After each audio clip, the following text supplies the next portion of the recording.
Comenzamos hoy nuestro estudio del segundo libro de Samuel. Este segundo libro de Samuel se caracteriza por tres aspectos principales. Primero, el pacto de Dios con David, en el capítulo 7. En segundo lugar, el gran pecado de David con Betsabé. Y en tercer lugar, el hijo rebelde de David, o sea, Absalón. En cuanto al tema de este segundo libro de Samuel, podemos decir que es un tema doble. Primero tenemos la oración. Ahora, el primer libro de Samuel principió con oración. Y ahora, el segundo libro de Samuel termina con oración. El segundo tema que encontramos en este segundo libro de Samuel es el reino. O sea, el cambio de gobierno de una teocracia a una monarquía. Y tenemos aquí el pacto de Dios con David. Ahora, entre los capítulos y versículos dignos de recordarse, tenemos en primer lugar el capítulo 7, que como ya dijimos tiene el pacto de Dios con David. En segundo lugar, el versículo 33 del capítulo 18, que nos presenta el dolor de David por Absalón su hijo. En tercer lugar, el capítulo 22, que nos presenta el cántico de alabanza de David, el cual encontramos también en el Salmo 18. Y en cuarto lugar, el versículo 24 del capítulo 24, donde David habla contra la religión barata. Ahora, el segundo libro de Samuel está tan lleno de David como el Nuevo Testamento está lleno de Cristo. Este libro se entrega por completo al reinado del rey David. El primer libro de los Reyes registra los pocos años decadentes y la muerte de David. La vida y los tiempos de David tienen importancia porque él es el progenitor de Jesús, como lo expresa el capítulo 1 del Evangelio según San Mateo, versículo 1. Y es también un tipo simbólico de él como rey.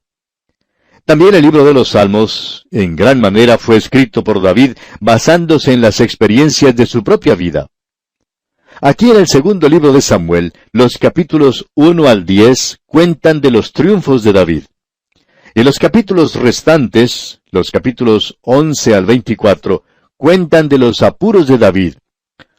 Hay muchas nuevas personas que aparecen en este libro con las cuales el estudiante de la Biblia debe familiarizarse. Así es que vamos a entrar de lleno en nuestro estudio del capítulo 1. Leamos pues los primeros 2 versículos de este capítulo 1 del segundo libro de Samuel. Aconteció después de la muerte de Saúl, que vuelto David de la derrota de los amalecitas, estuvo 2 días en Siclag.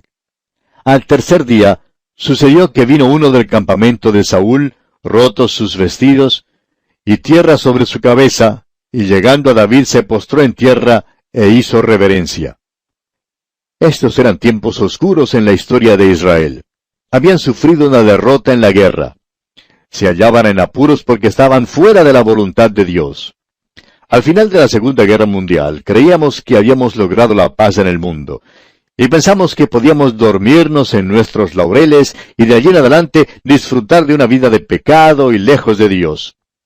Estamos seguros de que ese es uno de los motivos por el cual no hemos conocido ni un día de paz desde el fin de la Segunda Guerra Mundial.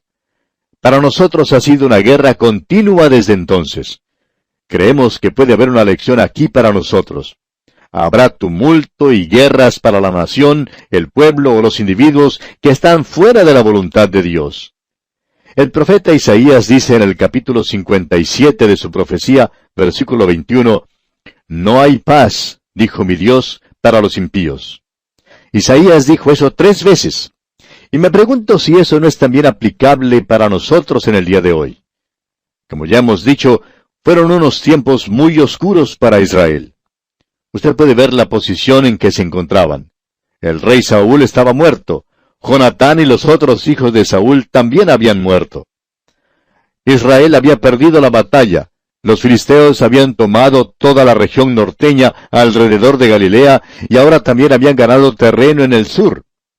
David no sabía lo que había ocurrido en la batalla. Él había tenido que rescatar a sus propios seguidores de manos de los amalecitas. Luego se fue a Siclag. Había estado allí algunos días sin oír ni una sola noticia. Por fin, un hombre completamente desgreñado, cubierto de lodo, de polvo y llevando vestidos rotos, encontró el campamento de David, y dijo que había llegado de la batalla. Informó entonces a David que los filisteos habían ganado la batalla y que Saúl había muerto. Luego explicó a David lo que había pasado. Leamos los versículos 3 hasta el 10 de este capítulo 1 del segundo libro de Samuel. Y le preguntó David, ¿de dónde vienes? Y él respondió, me he escapado del campamento de Israel. David le dijo, ¿qué ha acontecido? Te ruego que me lo digas. Y él respondió, el pueblo huyó de la batalla, y también muchos del pueblo cayeron y son muertos. También Saúl y Jonatán su hijo murieron. Dijo David a aquel joven que le daba las nuevas, ¿cómo sabes que han muerto Saúl y Jonatán su hijo?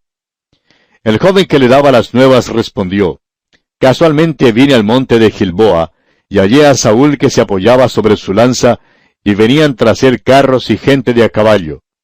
Y mirando él hacia atrás, me vio y me llamó, y yo dije, heme aquí. Y me preguntó, ¿quién eres tú? Y yo le respondí, soy Amalecita. Él me volvió a decir, te ruego que te pongas sobre mí y me mates, porque se ha apoderado de mí la angustia, pues mi vida está aún toda en mí. Yo entonces me puse sobre él y le maté, porque sabía que no podía vivir después de su caída.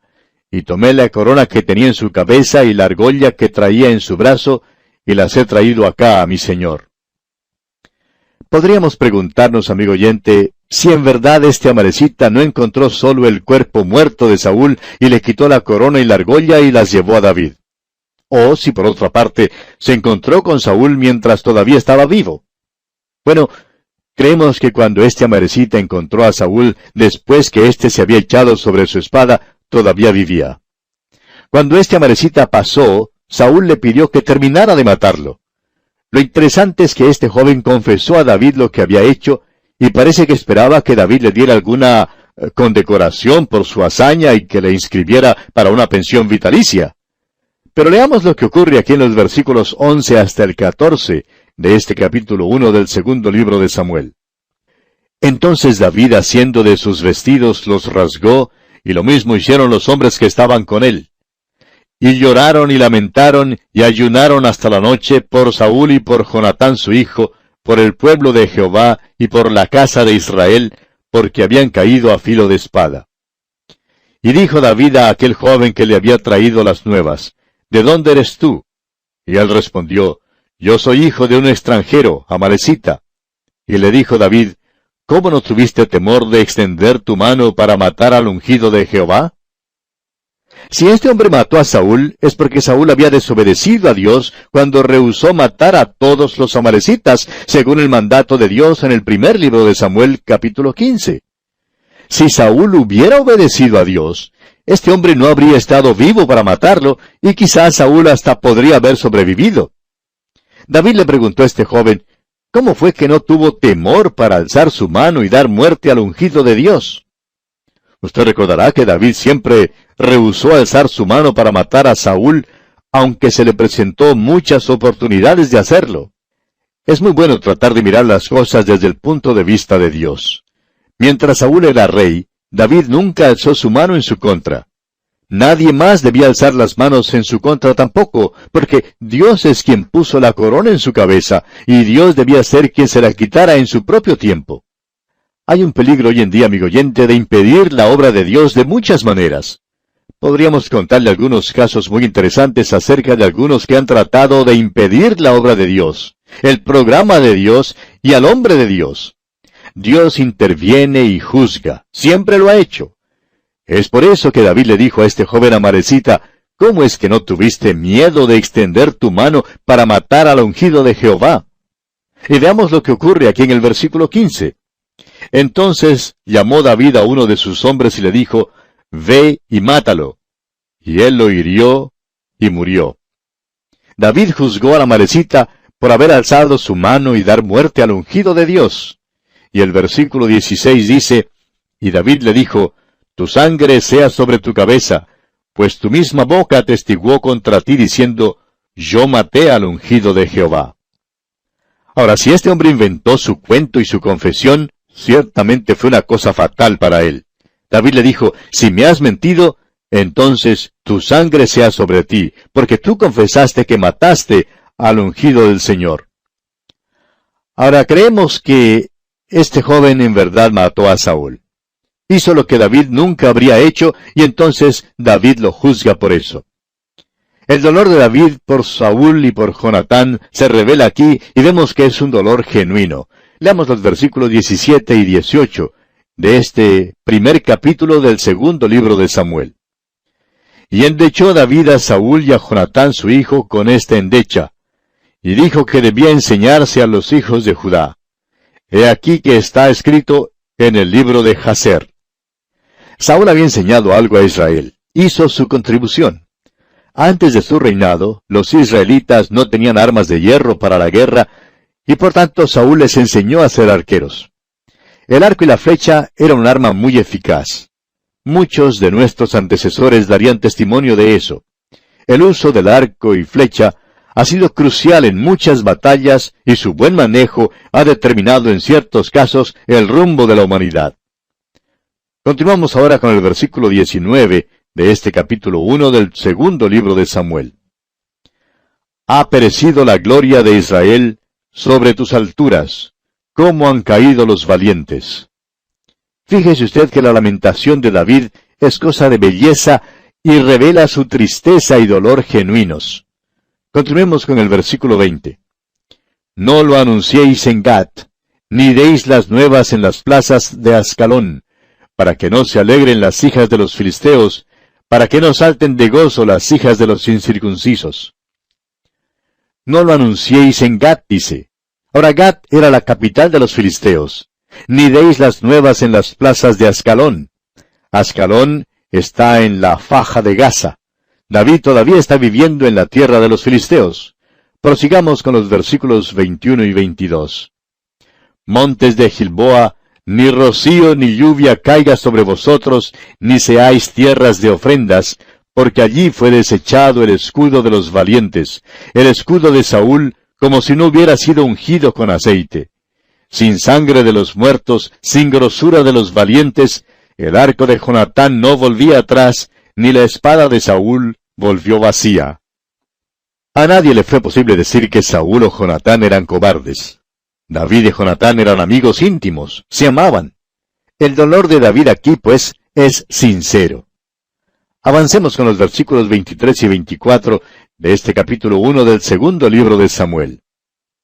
Saúl y Jonatán, amados y queridos, inseparables en su vida, tampoco en su muerte fueron separados. Más ligeros eran que águilas, más fuertes que leones. Hijas de Israel, llorad por Saúl, que nos vestía de escarlata con deleites, quien adornaba vuestras ropas con ornamentos de oro. Saúl había traído prosperidad a la tierra, y eso es lo que expresa aquí David. Sigamos adelante con los versículos 25 y 26. ¿Cómo han caído los valientes en medio de la batalla? Jonatán, muerto en tus alturas. Angustia tengo por ti, hermano mío Jonatán, que me fuiste muy dulce. Más maravilloso me fue tu amor que el amor de las mujeres.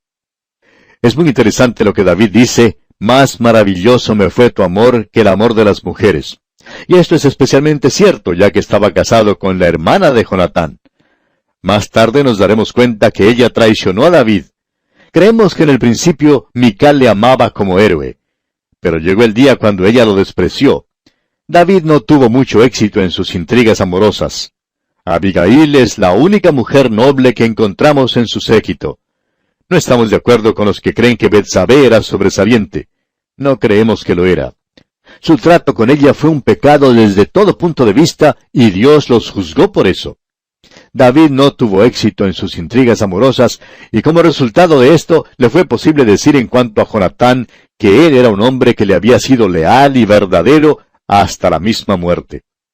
Es interesante notar que aunque muchas de las mujeres fueron infieles para con David, los hombres que fueron sus seguidores le fueron leales hasta la misma muerte. Es que David tenía ese carisma que compelía a sus seguidores a serle fiel. David era ese tipo de hombre. Leamos ahora el versículo 27, versículo final de este capítulo 1 del segundo libro de Samuel. ¿Cómo han caído los valientes? Han perecido las armas de guerra. Este es un gran tributo a Jonatán en particular. El dolor de David por la muerte de Saúl y Jonatán es conmovedor. Es una de las lamentaciones más notables en toda la palabra de Dios. Veremos en el próximo capítulo que David es hecho rey sobre Judá. También conoceremos a Abner, quien había sido general de Saúl. Ahora, no todos los hijos de Saúl habían sido muertos, aunque todos los que pelearon en la batalla lo fueron. Pero Saúl tenía un hijo menor llamado Isboset. Abner lo hizo rey sobre las 11 tribus que restaron, y claro que una guerra civil estalló. David derrotó a Abner y su ejército, y después que una larga guerra civil había debilitado a la nación, David por fin llegó a ser rey sobre las 12 tribus. En el principio hizo que Hebrón fuera su hogar. Más tarde se mudó al monte de Sión, lugar que amaba más que todos los demás. Estamos llegando a una sección que es histórica. Muchos la encuentran poco interesante, sin embargo, en esta sección encontraremos algunos de los relatos más conmovedores en toda la palabra de Dios. Y confiamos que encontraremos aquí algunas lecciones maravillosas.